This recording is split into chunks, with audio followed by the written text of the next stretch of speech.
Punta naman po tayo sa chapter 3, making our introduction para sa community singing. So, there are 7 points to remember when we draft our outline to come up with our introduction.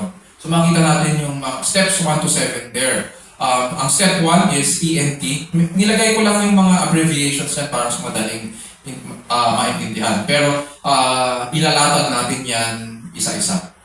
So, step 2, yung AIM or author's intended meaning. Step 3, yung application ng passage. Step 4, yung outline or structure. And then step 5, isa-summarize natin yung buong structure na ginawa natin. And then step 6, i-apply natin yung gospel. Ito familiar si AJ dito kasi lagi kong inaanggulo yung discussion namin doon papunta kay Kristo. So, pag sabing gospel, make sure na naiintindihan ng reader kung ano ang ginawa ni Kristo. Anong na-accomplish niya. And step 7, of course, pag binuo na natin yan, ano na yung picture ng introduction natin. Okay, let's go to step 1. Ang ginamit natin exercise dito ay Psalm 23. Mapapansin natin dyan is verses 1 to 6. So dito, ina-identify natin, mapapansin nyo may table dyan. At ito yung steps na ginagamit ko. May ilang columns na makikita kayo dyan. Yung first column is yung verse, 1 to 6. Tapos yung text of scripture. Tapos katabi nun yung emotions and then theology. Step 1 actually means emotions and theology. Ano ang sinasabi? Ito yung question ngayon. Ano ang sinasabi ng text tungkol sa emotion ng author while he is writing these verses, at saka ano yung tinuturo niyang theology? Ano yung pakiramdam niya? Ano yung nararamdaman niya? Kasi nga, it's all about the heart eh. So, what was he feeling while writing this? Or ano yung kino-convey niyang emotion? And then at the same time, ano yung tinuturo niyang tungkol sa Diyos? What does it reveal about God's nature at saka yung truth of Scripture? So, step 1, it's all about emotions and theology. Sabi nga ni John Calvin sa kanyang preface to the commentary on Psalms, I have been accustomed to call this book, I think not inappropriately, an anatomy of all the parts of the soul. For there is not an emotion of which anyone can be conscious that is not here as represented in mirror. Sinasabi niya na ang Psalms, medyo Old English lang ito, no? Yung ginamit niya dito. Pero ang point niya is, it is an anatomy of all the parts of the soul kasi lahat ng klase ng human emotions ay reflected dito sa aklat na ito. Step 2. Punta tayo sa step 2. So, mahalaga na na-identify natin yung emotions. Ito yung proseso ng analysis na. Step 2, AIM. Ang AIM is the author's intended meaning. So, kailangan natin i-combine ngayon yung emotions and theology para maintindihan yung author's intended meaning. So, verse 1, halimbawa, the Lord is my shepherd, I shall not want. Dahil na-determine natin yung emotions plus theology, we can now answer yung question, what does David mean? Diba? Mamaya, may example tayo. Ina-analyze lang natin yung proseso ngayon. Step 3, application na. We now come to application. Ang question natin dyan is what it means or how it applies for you and me sa panahon natin ngayon and the church today. So, we will note yung first person pronouns. Halimbawa, verse 1, sabi dyan, the Lord is my shepherd, I shall not want. What does David mean? Dahil pinag-uusapan na natin ang application nito, tinatawid na natin sa panahon natin. Ang tanong natin kanina is what does David mean? Ngayon, what does it mean for you and me and the church today? See? Tinawid na natin. Next, punta tayo sa step 4, outline. Recap lang. Yung outline natin is composed of the following. Number 1, emotions and theology ng author. Number 2, yung kanyang intended meaning. And of course, number 3, yung application for the church today. So when we make the outline, it is based on the application of the text. So, yung outline natin, makikita natin dyan, may box lang yan, sample box. Tapos dyan, i-fill out natin yung mga applications, different applications or principles para sa church today. Step 5. Based dito sa ano natin, sa natutunan natin sa application, i-identify natin ngayon yung main idea ng psalm para ma-classify natin kung anong sinasabi nitong psalm na ito as a whole. Step 6, gospel. Determine its greater fulfillment in Christ and in the plan of redemption. So, ang tinatanong natin, where does this fit in God's plan of redemption? Or where did we see it in the gospel? Yung ginagamit namin ni AJ, where did we see it in the gospel? So, lagi pag pinakikinggan nyo si AJ, sasabihin niya lagi, towards the end, nakita natin ito sa Ebanghelyo, nakita natin ito sa magandang balita, nagipadala ng Ama ang kanyang anak. Iyon yung sinasagot. Ito yung mga tanong na sinasagot namin. And then step 7. We now combine the contents of our summary. Yung summary, yun yung combination ng elements ng application at saka ng gospel. So, yun yung last step, yung kabuuan ng ating introduction when we combine the summary and the gospel. So, sample, exercise 1. Psalm 23. Alam naman natin itong psalm, di ba? Ito ay Psalm of David. At sinulat niya ito, ganito ang ibig sabihin. The Lord is my shepherd. Diba? Alam natin yan. I shall not want. He makes me lie down in green pastures. He leads me beside still waters. He restores my soul. He guides me in the paths of righteousness for His name's sake. Even though I walk through the valley of the shadow of death, I shall fear no evil. For You are with me, your rod and your staff, they comfort me. You prepare a table before me in the presence of my enemies. You anoint my head with oil, my cup runs over. Tapos, surely goodness and mercy shall follow me all the days of my life, and I shall dwell in the house of the Lord forever. Anong instruction sa atin? Make an interpretative analysis of Psalm 23 to come up with an introduction for the community singing section for the worship service. Yun yung instruction. Tingnan natin, step 1. Sample natin. Sa verse 1, sabi dyan, the Lord is my shepherd, I shall not want. Ano kaya yung yung emotions dyan na napapansin nyo? Kung gusto nyo, unahin nyo rin yung theology. Ano yung theology na sinasabi niya dyan? Tungkol sa Diyos. The Lord is my sustainer. Yes, He is a sustainer. Ano pa? Go on. Siguradong alin po. Kasi sabi niya, the Lord is my shepherd. Tapos I shall not want. Hindi ako magkukulang. Contentment. Okay, good. Meron pa? Good. So kung contentment ang emotion niya. So kung contentment ang emotion niya, yun yung kino-convey niya. Ano ngayon ang theology niya? Ano sinasabi niya tungkol sa Diyos? God is... Sabi mo kayo na sustainer. So, ano pa? Meron pa ba? Provider. Provider or God's providence. Yes, God is a great provider. Sige nga, tingnan natin. So, go on.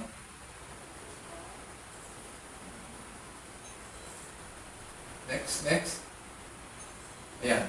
So, contentment, satisfaction in the Lord or kay Yahweh. Ang ginamit na term niya dyan, Yahweh. Anong theology? God meticulously provides for David's every need. Bayan yung theology niya. Sige, next. Tingnan natin. Verses 2 and 3. He makes me lie down in green pastures. He leads me beside quiet waters. He restores my soul. He guides me in the paths of righteousness for His name's sake. Ano yung emotion dito? May nagli-lead sa kanya. Relief? Dito, may nagli-lead sa kanya eh. He makes me lie down. He makes me lie down in green pastures. Kumbaga, halimbawa, si Muji, halimbawa na lang, halimbawa si Muji, gusto ni Erlyn or ni Jonah, na dito lang sa tabi si Muji, anong ginagawa nila? Sinasabi pa nila kay Muji, halika rito. Kinakausap pa nila? Hindi. Nililid nila. How do they lead Muji? May leash, di ba? Ganun din dito. He makes me lie down. Walang leash ang sheep. Pero how does He do that? He leads them, yung buong pack, doon sa green pasture at saka sa quiet waters. Sabi dyan, He restores my soul and He guides me. Puro lahat leading yan. So when someone is leading you, ano yung feeling? Kapag may leader ka na maaasahan. Trust. Feeling, yung feeling. Faith. Ha? Faith. Faith is not a feeling. Secure. Secure! Good! And because secure tayo sa Panginoon, ano ngayon ang theology? What does it say about the nature of God? God wants us to trust in Him. Okay, ano pa? Good. So, He wants us to trust Him. Okay, good. Ano pa? What does it talk about yung leading niya, yung characteristic niya na mag-lead? Mapapansin natin dyan, because He leads us, or because He wants us to trust Him, anong ginagawa ng Diyos? Wants to rely on Him. He wants us to rely on Him. Okay. Good. So, ano ngayon? Ano ngayon ang benefit naman sa atin? What is He actually giving us when He leads us? Based on verses 2 and 3. When He leads us, what is He giving us? Kasi yung trust, yung reliance upon Him is our response sa leading niya. Pero hindi nagtatapos doon eh. May binibigay siya sa atin. He makes me lie down in green pastures. He leads me beside still waters. Ano yung green pastures na yun? Anong ginagawa ng tupa doon? Kumakain. Doon sa still waters. Ano ginagawa niya doon? Pinapainom. Verse 3. Ano nangyayari sa tupa? He restores my soul. Hindi ba bunga yan nung verse 2? Tapos sabi niya, He guides me in the paths of righteousness for His name's sake. Bakit kailangan tayong i-guide sa path of righteousness? Kasi madali tayo masway, mawala. Di ba? Maligaw. So ano ang Maligaw. maligaw po. So ano ang nabe-benefit natin sa leadership niya? Sustain. Right. Sustain. Yes, He sustains. Ano pa? Go on. Sige lang. Provide. Guide us to the right path. Provide. Guides us to the right path. Provider. Provider. Ano pa? Kanina napansin nyo na na kumakain siya, umiinom siya. Comfort. Secure kanina. Yun yung feeling. Comfort? Restore. So pag binabasa ba natin ito, nako-comfort tayo? Pwede rin. So, nasa sa atin yan. Okay. Eto, tingnan natin. So that we don't spend too much time. Yes, secure in following the Lord. Tapos ano yung theology? God gives strength and protection as He leads. Pero, I leave it to you. Hindi ibig sabihin ito, sa akin lang yung tama. There might be other, katulad ng sinabi ko, there might be other things na nakikita niyo pa. Nasa sa inyo yun kung paano niyo ipapaliwanag. So, God gives strength and protection as He leads. Tingnan naman natin next, verses 4 to 6. Sabi dyan, even though I walk through the valley of the shadow of death, I fear no evil, for you are with me. Your rod and your staff, they comfort me. You prepare a table before me in the presence of my enemies. You have anointed my head with oil, my cup overflows. So nandyan na yung, magtataka tayo, nandyan ang shadow of death, nandyan ang, sabi niya, I will fear no evil, tapos may comfort siya. Tapos sa verse 5, nandyan yung enemies niya, at saka, kumakain siya, inaanoint ng Panginoon yung ulo niya habang nandyan yung enemies niya. Kanina, shadow of death, ngayon enemies. Tapos verse 6, kabaliktaran ng lahat ng yun. Surely goodness and mercy will follow me all the days of my life. So even though nandyan yung mga enemies niya, and maaaring, pwede tayong matakot dahil bilang mga sheep, pwede tayong matakot. Pwede rin pwede rin makita natin dyan na nagsastruggle dahil sa enemies.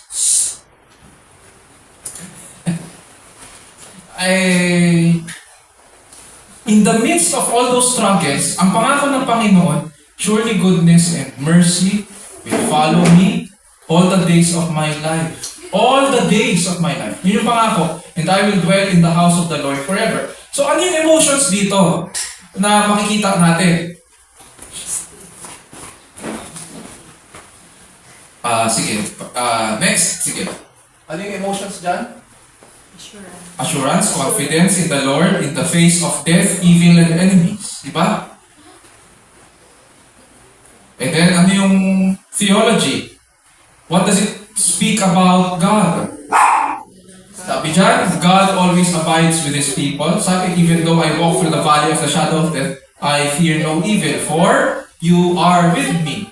So God always abides with His people. Verse 5, ano yung theology? God gives peace of mind. And last, theology, God is intent on blessing His people for eternity. Given itong theology at saka emotions, pagsasamahin na natin. Ano nga yung ibig sabihin ni David? Ni Haring David. Sige, next, please. Step 2. Sige, next nyo lang po. Yan. So pag pinagsama-sama natin, ganito ang magiging itsura. Sinasagot natin yung tanong, ano ibig sabihin ni Haring David?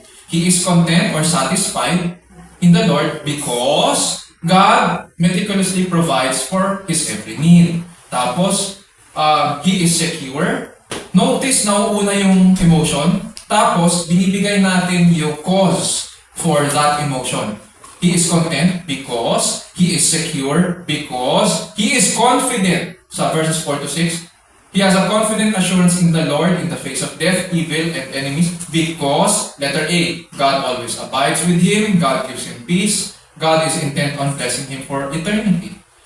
Next question, what does it mean for you and me and the church today? Ano yung application niya? So paano natin, itatawid na natin ngayon. Dahil alam na natin kung ano ang pakahulugan ni Haring David, itawid na natin. Notice doon sa what does David mean? He is content or satisfied. Pagdating doon sa what does it mean for you and me today and the church, sabi dyan, we can be content. Naitawid na natin.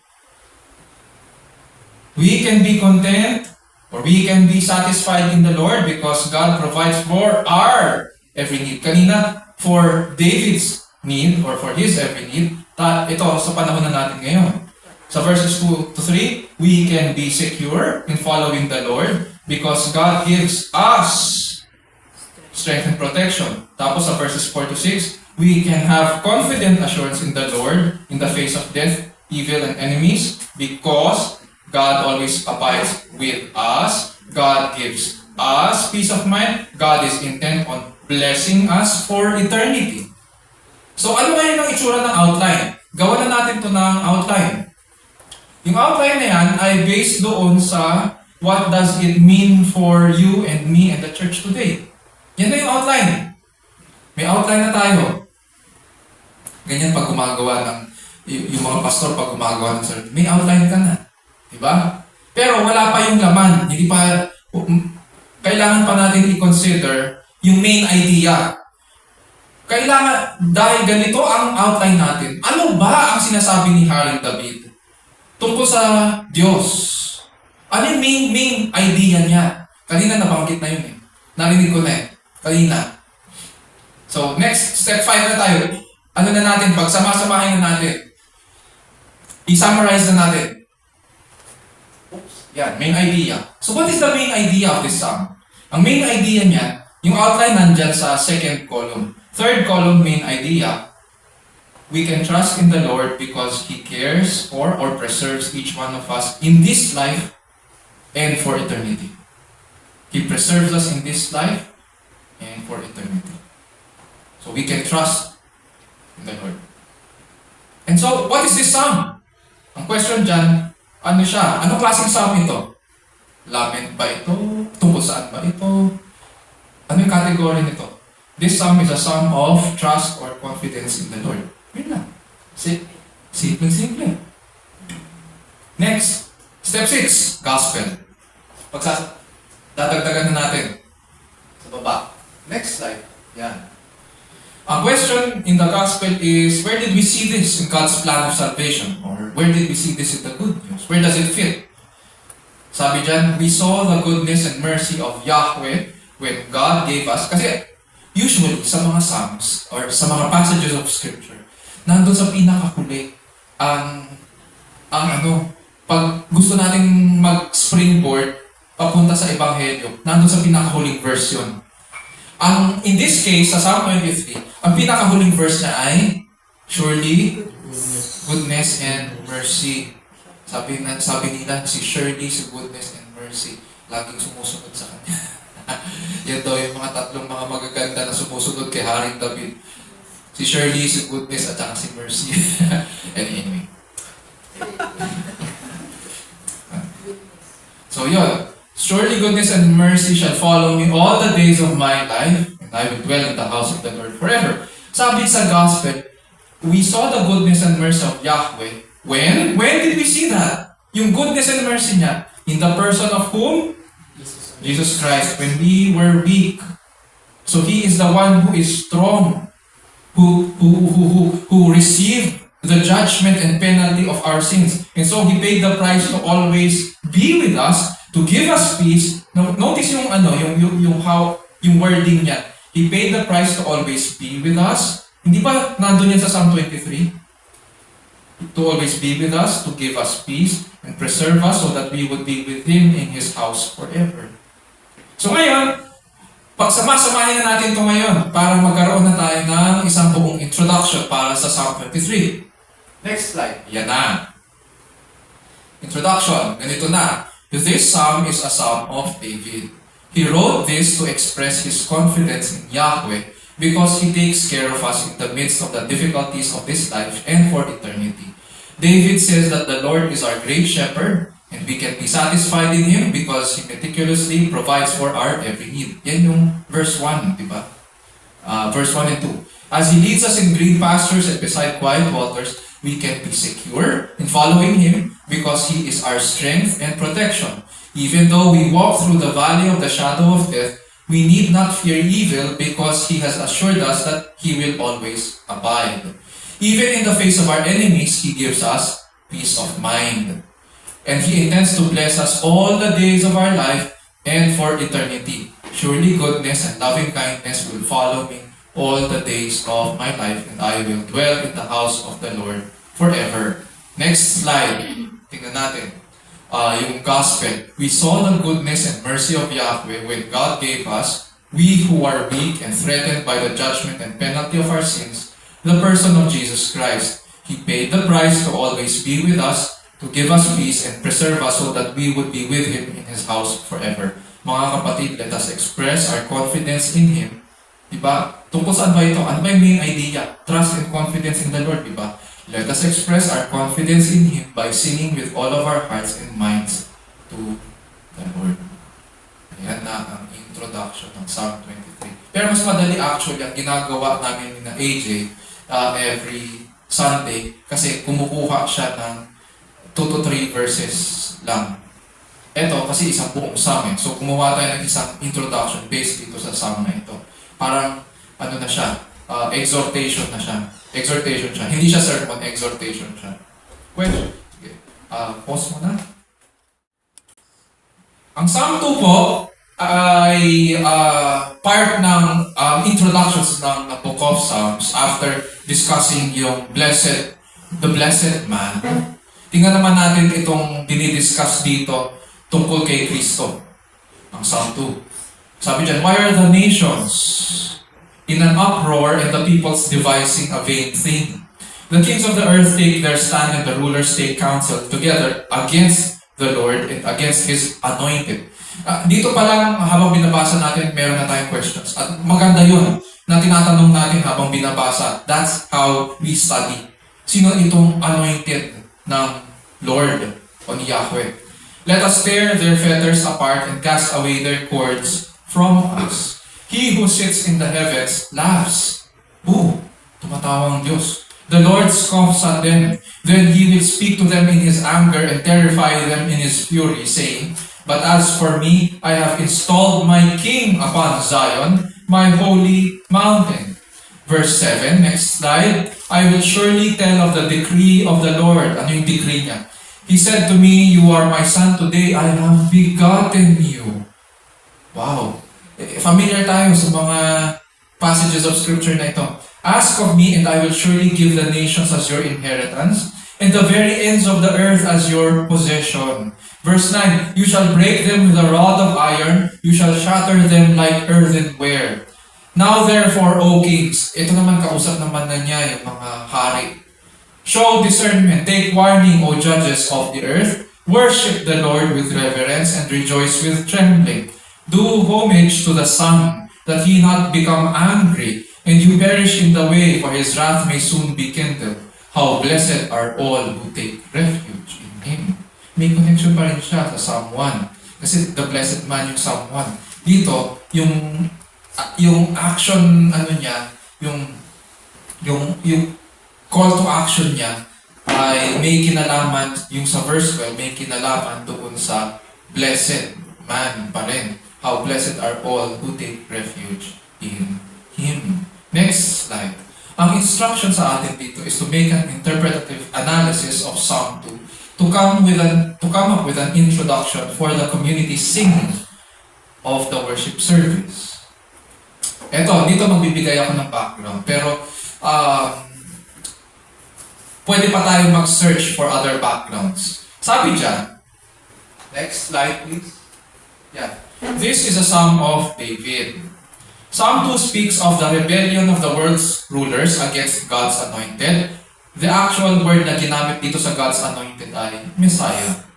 And of the Father's decree to give Him dominion over them. So ibig sabihin, may kinalaman ito sa parang coronation ni Jesus Christ. May idea tayo dahil nag-aral tayo ng categories ng Psalms. Ano itong Psalm na ito? Ano category ito? Diba? Dahil may kinalaman ito sa coronation o pagtalaga kay Jesus Christ as King. This determination, plus the Psalm's ready and obvious application to the hostile circumstances of their day, made Psalm 2 one of the Psalms most quoted by the writers of the New Testament. Sabi yan ni J.F. Boyce, isang scholar. Next, tingnan naman natin to. Kay J.A. Motyer naman to, sa New Bible Commentary. The theme is developed in 4 balancing sections. The kings who oppose the Lord and His anointed one. Ito at least, ito may outline na makita natin. Verses 1 to 3 are invited to take refuge serving the Lord and paying homage to the Son, or homage to the Son. Verses 10 to 12. In between two voices are heard, the Lord speaks of the appointment of His Son to reign. Verses 4 to 6, and the Son speaks of the divine promise of world rule. So verses 7 to 9. The psalm is rooted in 2 Samuel 7, the promise to David of a supreme name, a relationship of sonship to the Lord, and an enduring line. Possibly, the psalm was used, next slide, to greet each succeeding Davidic king. So ginagamit ito as a greeting doon sa mga susunod na kings ng Israel under David's line. On his accession as a reminder of the ideal, but its fulfillment came in great David's greater son, who is none other than Jesus Christ. Just as the ever-pervasive refusal of the world to have this man reign over them reached its climax at Calvary. The age in which we live, however bland and accommodating it may at times appear, essentially hates, opposes, and rebels against God in Christ. Historically, the Davidic king was always under threat from the surrounding world. Essentially, this reflects the world's rebellion against God. Prophetically, the psalm speaks of the rejection of Jesus. So may prophetic function siya. Tingnan natin. Adminan natin. Himay-himay na natin. Like I said, ito yung pinakamahirap na part, yung hihimay-himayin. Tapos ilalatag natin isa-isa. Nakikita natin dyan,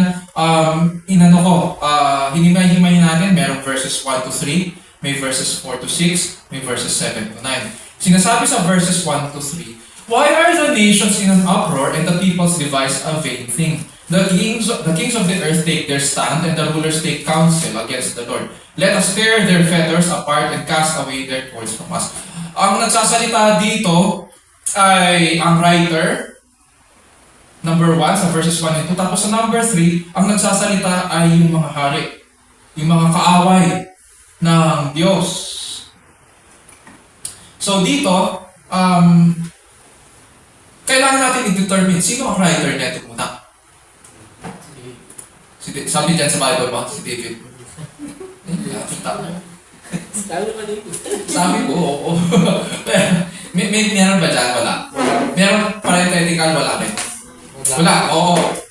Itong psalm na ito, kaya ako sinabi si King David, kasi may reference ito sa Acts 4:25 to 26. Doon sa preaching ni Peter, pagkatapos ng Pentecost, nung kausap niya yung mga tao, binanggit itong psalm na ito. At ang sinabi ni Peter doon na ni-reference niya si David. So that's why, although hindi sinasabi na si David ang sumulat dyan, alam natin si David kasi mismo si Pedro ang nagsabi. Galing ng Bible, ano? Acts 4:25 to 26. So King David is amazed. Anong emotion na dito sa verses 1 to 3? Amazed siya. Why are the nations in an uproar? And the peoples devise a vain thing. So ganun, pag binasa ngayon, dahil may background tayo ganito, at amazed na amazed ngayon, na itong mga hari ng lupa, nakikipaglaban sa Diyos. Kapag binasa ngayon ito ng reader, dapat pag binasa niya, parang gulat din siya. He is to be controlled by Scripture. How are you supposed to read this? Dahil ganitong emotion eh. Why are the nations in an uproar and the peoples devise a vain thing? The kings of the earth take their stand and the rulers take counsel together against the Lord and against His anointed, saying, let us tear their fetters apart and cast away their cords from us. So, yung pag-aaral natin, may application din siya sa mga readers dahil mayroong emotion. May question? Question, Jonah? So, ganyan siya babasahin. We are controlled by Scripture whenever we come in front. So, dahil sa meron itong emotions, may tip tayo ngayon kung paano natin babasahin ang Scripture. King David is amazed, but he is not overwhelmed. Magkaiba yun. Pag sinabing amazed, nagugulat siya, pero it does not mean na burdened siya or overwhelmed dahil sa ugliness ng human heart. Na may tapang sila na lumaban sa Diyos. Sabi dyan, let us tear their fetters apart and cast away their cords from us. Take counsel against God and His anointed. So, ano ngayon ang theology dito? The theology is that the rulers of the world, or yung nations, or world powers, would think in futility to act like thugs, conspiring together to rebel against God and His anointed one, or yung kanyang Messiah. Next, tingnan natin ang verses 4 to 6 at saka 7 to 9. So verses 4 to 9, sabi dyan, he who sits in the heaven laughs. The Lord scoffs at them. Wala sa Diyos. Sa verses 1 to 3, makikita natin na nakikipaglaban ang mga hari ng mundo. Yung mga nations and world powers laban sa Diyos. Pero ano ang response ng Diyos? Natakot ba siya? Hindi, tumawa siya. He who sits in the heavens laughs. The Lord scoffs at them. Ano yung scoff sa Tagalog? Kutsa. Kutsa ba yun sa Tagalog dyan? Kinukutsa? Parang pag sabing scoff, parang tumatawa siya, pinagtatawanan niya sila. Kutsa ba yun? Insulto. May intent kapag insulto kasi may intent na manakit ng damdamin. Iba yung Tagalog kasi. Ano sa Tagalog? Parang unexplained. Si Yahweh na nakaupo sa langit ay natatawa lamang. Lahat ng plano nila ay wala namang pagkukulang. Hindi niya in-explain. Hindi niya pinaliwanag. Silent siya. Okay. So pag sabing scoff, parang pwede siguro kutsa for now. Let's settle doon sa salitang kutsa na lang kasi may nawawala sa Tagalog sa atin. So, yun, ganun siya. Yun yung ginagawa ng Panginoon. Tumatawa siya sa kanila. Hindi dahil nagugulat siya. Pero, he laughs at their foolishness. And then He will speak to them in His anger and terrify them in His fury. Wow! As for me, ito yung judgment niya sa kanila. Sinabi niya sa kanila, ito yung pahayag niya. As for me, I have installed my king upon Zion, my holy mount. Ito lahat ng mga bansa at yung kanilang mga hari nagkumpul-kumpul at may tapang na humarap sa Diyos para makipaglaban sa Kanya. Pero ang sabi ng Diyos, ito ang aking hari. Isang hari versus yung mga bansa. Ito ang aking hari at nilagay ko siya sa bundok ng Zion. See? Sa mata ng tao, sa tingin mo sino mananalo dyan? Tayo, we measure victory in terms of numbers, di ba? Some may trust in horses and some may trust in chariots, di ba? Binibilang natin sa yung mga nag-ROTC at saka nag-COCC, CAT. Pag sinabi ng commandant natin, determine the strength of your men, ang ibig sabihin nun ay bilangin nyo kung ilan kayo sa platoon na yan. Bilangin nyo ang lahat ng ulo na nandyan. Yun yung strength nyo. So kung the bigger, the better. Dito makikita natin na kanino yung lakas. Hindi. Number eh. In terms of numbers, mas malaki ang numbers ng nations. Numbers lang. So, sa unang tingin, in terms of numbers, yung nations. At ang champion, di ba pag nanonood tayo ng mga movies, eto ang champion ko, siya makikipaglaban sa akin. Sino ang champion mo? Ang champion ng mundo, marami sila. Tapos ang champion ng Diyos, iisa lang. At sabi niya, I have installed my king upon Zion, my holy mountain. Verses 7 to 9. I will surely tell of the decree of the Lord. Ano yung decree? Sabi ni Hari David. He said to me, you are my son. Today I have begotten. Anak pala niya, yung hari. Ask of me, and I will surely give the nations as well. The reason kung bakit masasabi natin na tagumpay ang Diyos, at magtatagumpay yung hari niya, yung kaisa-isang hari niya na nilagay niya sa Zion, it is because, sabi ng Diyos dito, ito yung decree. Pag sabing decree o pagtatalaga ng hari, walang pwedeng kumontra doon. Sa atin kasi sa panahon natin, pag sabing executive decree, executive branch lang ng government yon. Iba naman ang legislature. Iba naman ang sa Supreme Court. No? Pero noong panahon nila, pag nagsalita ang hari at pag pinag-uusapan ang decree, hindi pwedeng baliin yon. So ngayon sabi dyan, ito yung decree. You are my son, today I have begotten you. Ask of me, and I will surely give the nations as your inheritance, and the very ends of the earth as your possession. You shall break them with a rod of iron. You shall shatter them like earthenware. Kaya pala magtatagumpay siya. So what do we find there? Ano ang feeling ni Hari David habang sinusulat niya ito? He finds it reassuring. He is emboldened dahil dito sa theology na ito. Na that God is amused, unimpressed, He is not surprised dito sa mga pangyayaring ito. And He also is pinakikilala niya ang kanyang champion, ang kanyang anak. And He will break them with a rod of iron at siya ang maghahari sa lahat ng bansa. Yun yung theology. Punta tayo sa verses 10 to 12. Verses 10 to 12. Now therefore, O kings, show discernment. Take warning, O judges of the earth.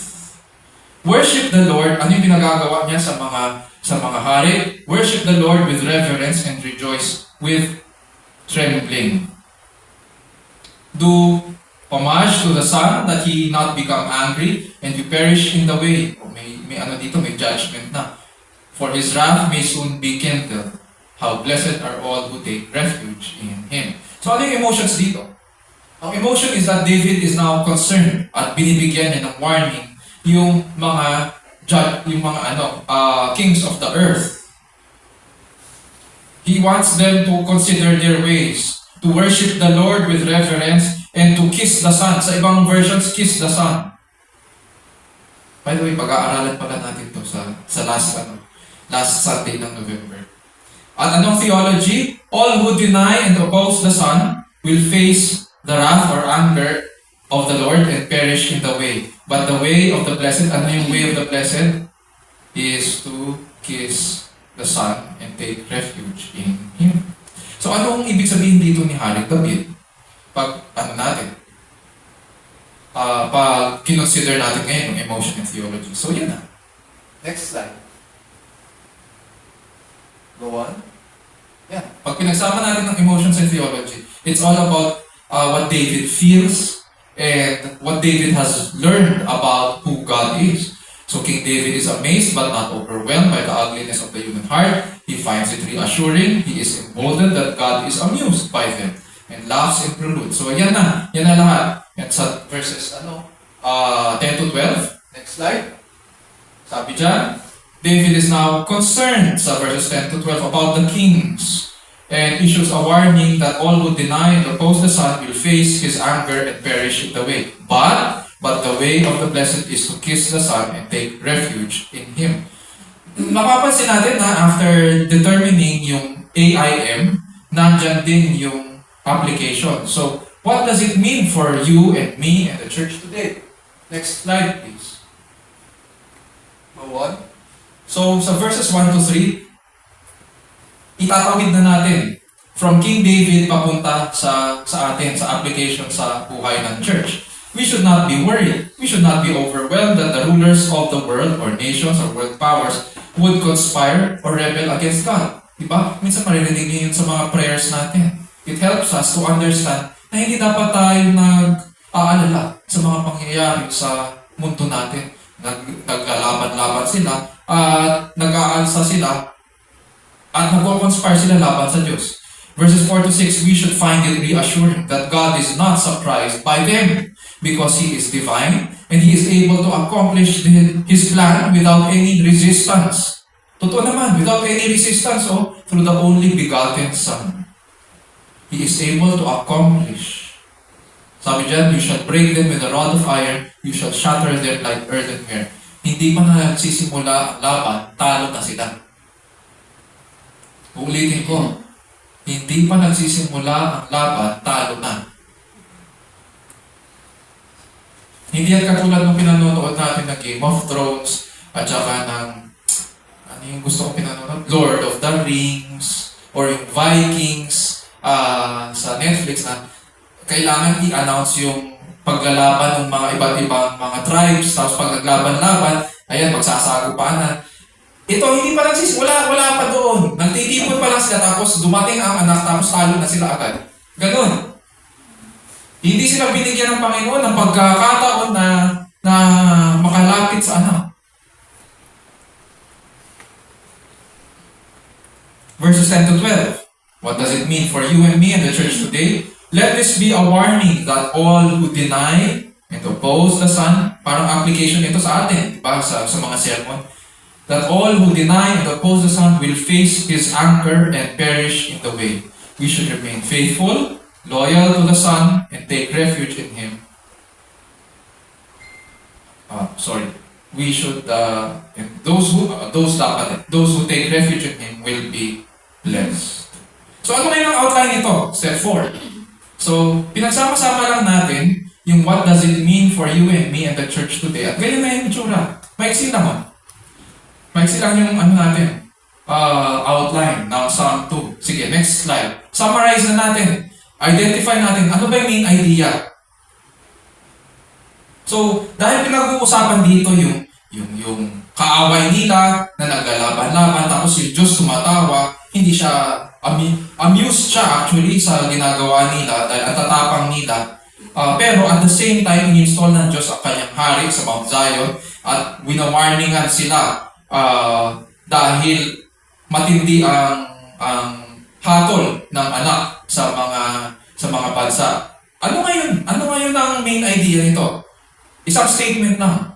God will sovereignly accomplish His plan in the face of human rebellion. Yun lang. Simple. Kung gusto niyo, pwede niyo pang idagdag. God will sovereignly accomplish His plan in the face of human rebellion through His Son. Pwede rin yun. So what is this psalm? This psalm is a psalm of, what kind of psalm is this? It is a psalm of reassurance that God will sovereignly accomplish His plan in the face of human rebellion. Parang inulit ko lang yung main idea, pero dinagdag ko yung reassurance. Next, Punta na tayo sa gospel. Where did we see this in God's plan of salvation? Christ was victorious over his enemies, disarming them and putting them on public display at the cross. Having cancelled out our sin debt and triumphing over death, God has overcome man's rebellion with the coming of his Son.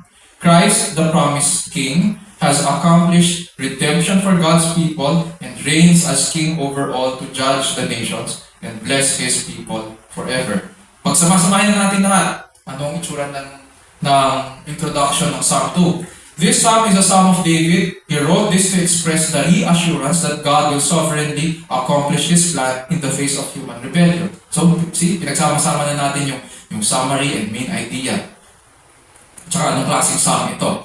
We should not be worried. Ito na yung outline natin kanina. We should not be worried or overwhelmed that the rulers of the world or nations or world powers would conspire or rebel against God and His anointed one.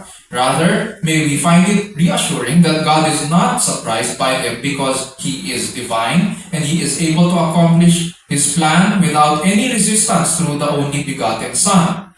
Let this be now a warning that all who deny and oppose the Son will face His anger and perish in the way. We should remain faithful or loyal to the Son and take refuge in Him. And those who do will be blessed. Christ was victorious over His enemies, disarming, ito na yung gospel. Christ was victorious over His enemies, disarming them and putting them on public display. Where? At the cross. Having cancelled out our sin debt and triumphing over death, God has overcome man's rebellion with the coming of His Son.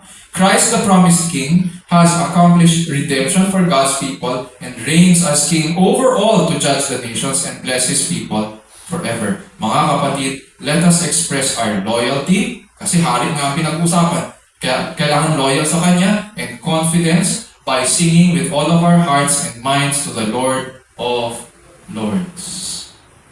Yun yung introduction sa Psalm chapter 2. Pause mo na. Okay, next. Na tayo sa assignment. So, meron tayong mga groupings. So, I leave it to you to choose a psalm and make an intro to community singing using the steps that we discussed in this study. And prepare to present your outline and introduction. Probably next week. Kung hindi next week, then we can do it next month. So, that ends our presentation for today. You can submit to me kung ano yung napili ng yung psalm for the two groups. Yun yung ano natin, magiging basis ng presentations nyo. Thank you very much.